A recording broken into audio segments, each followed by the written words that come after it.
Welcome to another episode of the Glacier Guys podcast. I'm your host, Joey Fernandez, and today's going to be another solo episode. My co-host, Omar, was not able to be here today, but we're going to keep it chugging along. This week, we're going to start with the NFL Combine, my personal favorite topic of the week, talk some releases, I guess you could say, of NFL players, Amari Cooper, NBA, MLB lockout. So let's get right into it.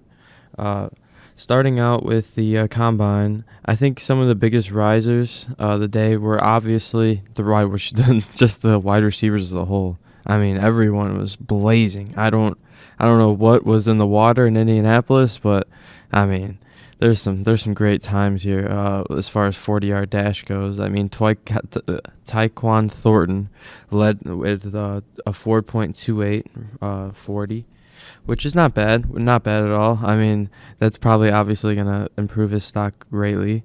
There's a few guys that I personally like a lot that improved their stock a lot. Calvin Austin out of Memphis running a 4.32. I think that was huge for him. I like him. He's a very dynamic player, and it kind of proved that, showing his straight line speed. Alec Pierce, who's huge, by the way, ran a 4.33. I mean, that's ridiculous. That's someone I think I'd prefer the Bears to target, honestly, in the later rounds. Garrett Wilson, the unanimous number one wide receiver for most, ran 4.38, which is extremely impressive. Chris Olave was probably the most disappointing guy because his unofficial time was so different compared to his actual time, which kind of sucks. I know it was a hand time, but still, it's like you see 4.26 and you're like, man, this guy, like he might go top 10. Like he's that good. But 4.39, I mean, that's nothing to scoff at or anything. But compared to what you saw before, it was kind of disappointing. Jahan Dotson ran 4.43, not bad at all, very solid. George Pickens with the 4.47. Those are two guys that I'm a big fan of. Wan'Dale Robinson ran a 4.44. Doesn't have as much size as I'd like, but not a bad player, I guess. As far as a guy who disappointed me, I mean, he wasn't expected to run very fast, but David Bell. He ran a 4.62 and a 4.63, I believe, unofficially. But either way, I was hoping he would be in the 4.5s at least, just off of the kind of player that he is. But either way, he looks fast on game film and game speed. So you don't always have to take a lot into the 40-yard dash, but it is nice seeing a good time just because it validates your opinions, especially if you feel a certain type of way about someone. But that's just me. With the quarterbacks, a surprising athlete. I mean, I knew he could move a little bit. Desmond Ridder, he impressed me a lot. I'm incredibly impressed by him personally. 4.52 is very solid. He's a better athlete than I thought. I thought he'd be more in the 4.7 range, but pretty impressive. Kenny Pickett with the 4.7. I like that a lot also. But I did see an interesting comp for Kenny Pickett, and by Dan Orlovsky is someone who I respect his opinion a lot, especially when it comes to quarterbacks. He said that the more he watches Kenny Pickett, he sees Tony Romo in him, and I think that's very interesting, especially with the hand size thing going around with Kenny Pickett, and his hand size is so small, and no one's been drafted with those kind of size hands in so long, and he's not going to be able to grip the ball and stuff. I think he'll be just fine, personally, but it's interesting. I thought it was a good comp to bring up, especially if he actually does become something solid, I guess you could say.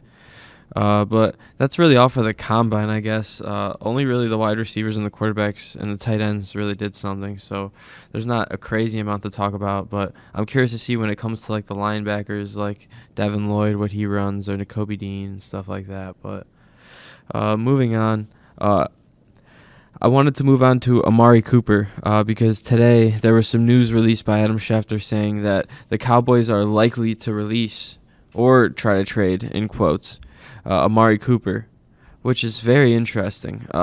He's due $20 million next year, and Man, does this seem like a messed up situation for the Cowboys, because they decided to go and pay Zeke instead of Amari Cooper, and now, well, they paid Amari Cooper too, but they paid Zeke.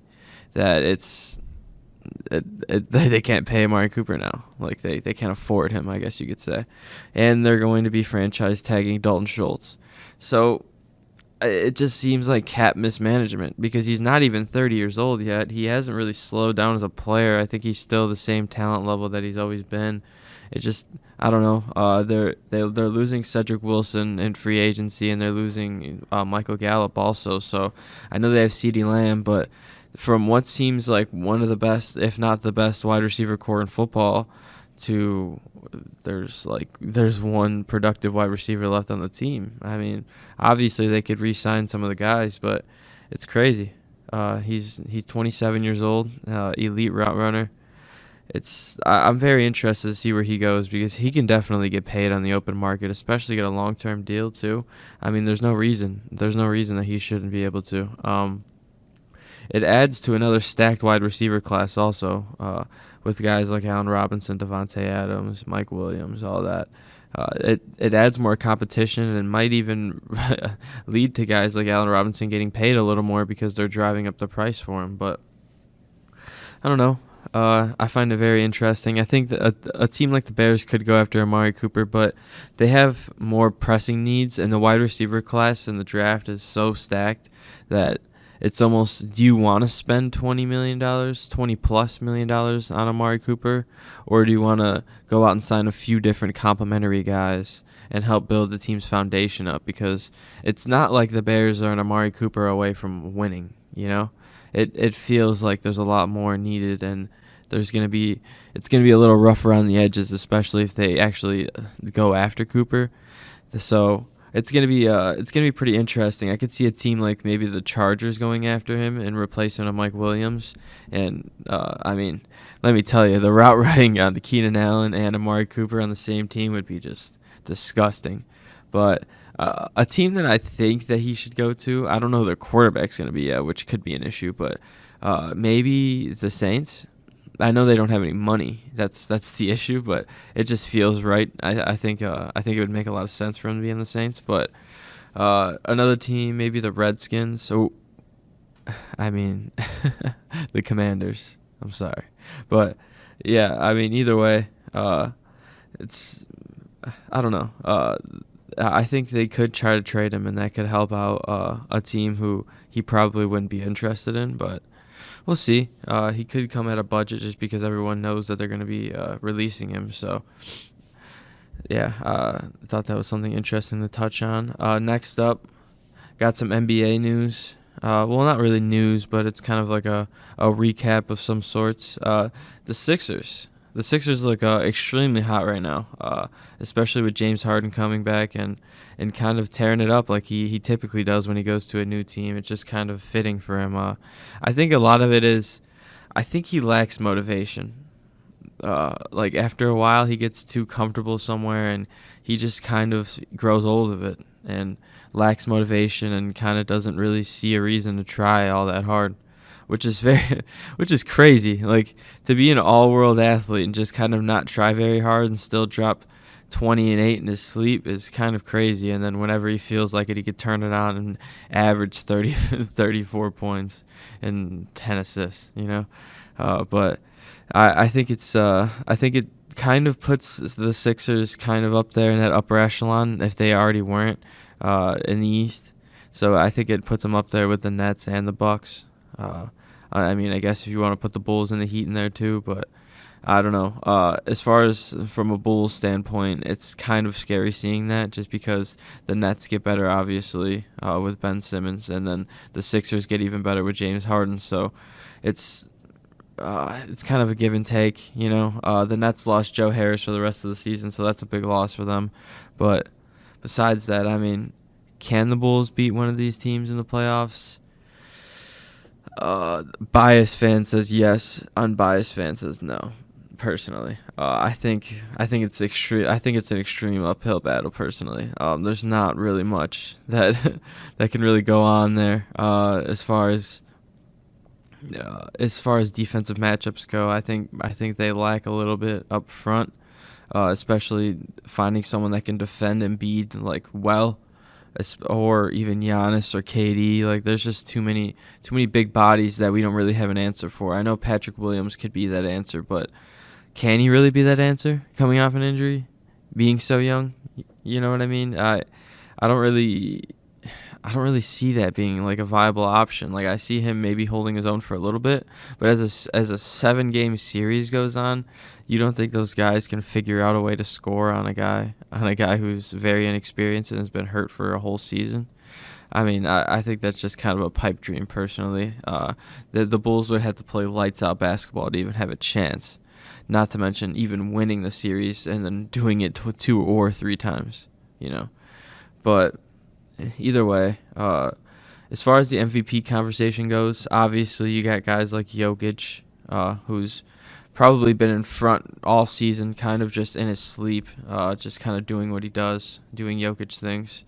But next, I mean, obviously Embiid too, who's also up there just kind of doing his thing, not really causing too much noise, which is really unlike him, but he's just kind of averaging 30 in his sleep, 30 and 11, pretty easily. But I mean, I don't know. The storyline I think lies with DeMar DeRozan, though. I know these guys may have better numbers, but DeMar DeRozan has added something to a team that hasn't had it in a very long time. So I know I sound like a homer, but I think he could easily be top 3 in MVP voting, and nobody would have an issue with it. And I think that's how it should be. I think Jokic probably deserves it again, and then Embiid second, and DeMar third. I know Giannis has the better numbers, averaging 29, 11, and 6 with a great team around him. But I mean, Giannis just feels like so boring at this point. Like it's just normal for him to do this at this point. I know that's such a such a biased way to look at it, but I just want to see DeMar get top 3 in the MVP voting. Just give what he deserves, especially if you look at win shares. Obviously, that's not the end-all be-all stat, but if you look at win shares, he's right up there with everyone. Like I was saying with storylines, I think a guy like Ja Morant could easily bump himself up into winning the MVP, honestly. Especially with the jump that the Grizzlies have made this season. I see no reason at all that they couldn't do anything in the playoffs, to be honest with you. It's a superstars league, and Ja Morant is a bona fide superstar. And, I mean, I've been on him since he was playing at Murray State, but obviously that's not the most impressive take ever or anything like that, but he's been unreal. In 33 minutes per game, he's averaging 27.8 points per game. He's shooting nearly 50% from the field, and he's up to 3-point percentage 4% this year. So a lot of that is coincided with just going along with age and just getting better and meshing with his team overall. So a lot of that is very impressive, I would say.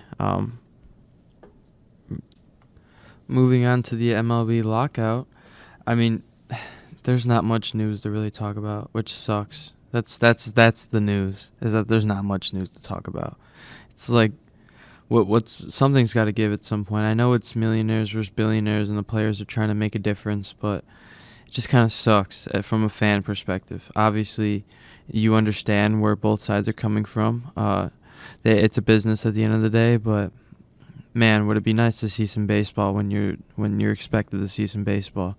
But either way, there's no meeting scheduled for today as of Friday the 4th, but hopefully that there's some sort of resolution in the next couple of weeks, because from a White Sox fan perspective, I mean, our window is now, and we haven't even had the chance to sign any free agents in the past few months, and there's a few needs needed. So it's going to be interesting to see how that goes. But besides that, I think that'll conclude today's episode.